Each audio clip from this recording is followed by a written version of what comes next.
বাংলাদেশ হবে দক্ষিণ এশিয়ার নতুন বাণিজ্য হাব। আন্তর্জাতিক বিনিয়োগ সম্মেলনে যখন এমন ঘোষণা দিচ্ছে ঢাকা, ঠিক তখনই বেঁকে বসল নয়াদিল্লি। জানালো বাংলাদেশ আর পাবে না ট্রান্সশিপমেন্ট সুবিধা। এমন ঘোষণায় মোটেও বিচলিত হয়নি ঢাকা, বরং উল্টো জবাব দিচ্ছে দারুণ কৌশলে। বিকল্প রুট, আকাশপথে রপ্তানি, নতুন বন্দরের মধ্য দিয়ে চীন, পাকিস্তান, তুরস্ক, মধ্যপ্রাচ্যের সঙ্গে বাড়াচ্ছে বাণিজ্যিক বন্ধন। ট্রান্সশিপমেন্টের আয় হারিয়ে লস গুনছে ভারত। অন্যদিকে বাংলাদেশ তৈরি করছে শক্তিশালী অবস্থান। হাফিজুল ইসলামের ডেস্ক রিপোর্টে বিস্তারিত।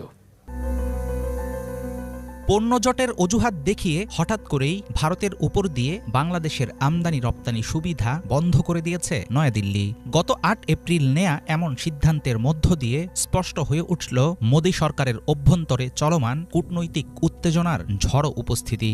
ঢাকায় একটি আন্তর্জাতিক বিনিয়োগ সম্মেলনে বাংলাদেশ নিজেকে তুলে ধরছিল দক্ষিণ এশিয়ার বাণিজ্যিক হাব হিসাবে। ঠিক সেই মুহূর্তে ভারতের কেন্দ্রীয় পরোক্ষ কর ও শুল্ক বোর্ডের এমন ঘোষণার পরপরই ছড়াতে শুরু করে নানামুখী গুঞ্জন। বিদেশি বিনিয়োগকারীদের আকৃষ্ট করার জন্য ঢাকায় বহুজাতিক সম্মেলনের মাঝেই কেন এমন সিদ্ধান্ত দিতে হলো নয়াদিল্লিকে?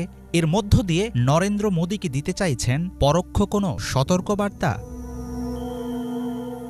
গত ৭ থেকে ১০ এপ্রিল ঢাকায় অনুষ্ঠিত হয়েছে একটি ইন্টারন্যাশনাল ইনভেস্টমেন্ট সামিট। বিশ্বের বিভিন্ন দেশ থেকে আসা ২০০-র বেশি বিনিয়োগকারীর সামনে আঞ্চলিক বাণিজ্য কেন্দ্র হিসাবে বাংলাদেশের সম্ভাবনাময় ভবিষ্যৎ তুলে ধরাই ছিল সম্মেলনের মূল উদ্দেশ্য।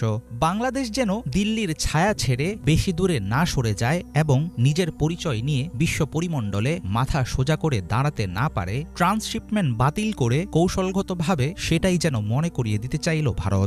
এমন ধারণা অনেক আন্তর্জাতিক সম্পর্ক বিশেষজ্ঞের। তবে ট্রান্সশিপমেন্ট সুবিধা বাতিল করা হলেও ভারতের উপর দিয়ে নেপাল ও ভুটানের সঙ্গে বাংলাদেশের বাণিজ্যে কোনো প্রভাব পড়বে না বলে জানিয়েছে দিল্লির পররাষ্ট্র মন্ত্রণালয়। ক্ষমতাচ্যুত আওয়ামী লীগ নেত্রী শেখ হাসিনার পতনের পর থেকেই উল্টো অবস্থান নিয়েছে সবসময় বন্ধু দাবি করে আসা প্রতিবেশী দেশ ভারত। দিল্লির এবারের সিদ্ধান্তে ভারতের তাৎক্ষণিক সীমিত লাভ হলেও দীর্ঘমেয়াদে তার হারাবে একটি লাভজনক বাণিজ্যিক প্রবাহ। দিল্লির বিমানবন্দর দিয়ে পশ্চিমা বাজারে পণ্য পাঠানোর ফলে ট্রান্সশিপমেন্ট ফি, মজুরি এবং পণ্য পরিবহনের বিপরীতে ভারতীয় বন্দরগুলো আয় করত মোটা অঙ্কের রাজস্ব। এখন বন্ধ হয়ে যাবে সেই আয়ের উৎস। ট্রান্সশিপমেন্ট রুট ভারতের নিজের জন্য লাভজনক অপশন হলেও কেবল রাজনৈতিক উত্তেজনার কারণেই কি এমন হঠকারী সিদ্ধান্ত নিল নয়াদিল্লি? ভারতের বিকল্প হিসাবে চীন, পাকিস্তান, তুরস্ক ও মধ্যপ্রাচ্যের সঙ্গে বাণিজ্যিক সম্পর্ক জোরদার করছে বাংলাদেশ। অন্তর্বর্তী সরকার ক্ষমতায় আসার পর পাকিস্তানের সাথেও জোরে সোরে উন্মুক্ত হয়েছে দ্বিপাক্ষিক ব্যবসার নানামুখী সম্ভাবনা। ক্রমাগত বৃদ্ধি পাচ্ছে আকাশপথে রপ্তানি সক্ষমতা, সম্প্রসারণ হচ্ছে নিজস্ব সমুদ্রবন্দর। পাশাপাশি চট্টগ্রাম ও পায়রা বন্দর দিয়ে তৈরি করা হচ্ছে আমদানি রপ্তানির নতুন নতুন রুট। দিল্লির সিদ্ধান্তে বিচলিত হওয়ার বদলে নিজের শক্তি দিয়ে বিকল্প পথ তৈরির কথা জানিয়েছেন বাংলাদেশের বাণিজ্য উপদেষ্টা। বিশ্লেষকরা বলছেন, ভারতের প্রতি মুখাপেক্ষিতা কমিয়ে স্বনির্ভরতার দিকে এগিয়ে যাওয়ার এটাই সঠিক সময়।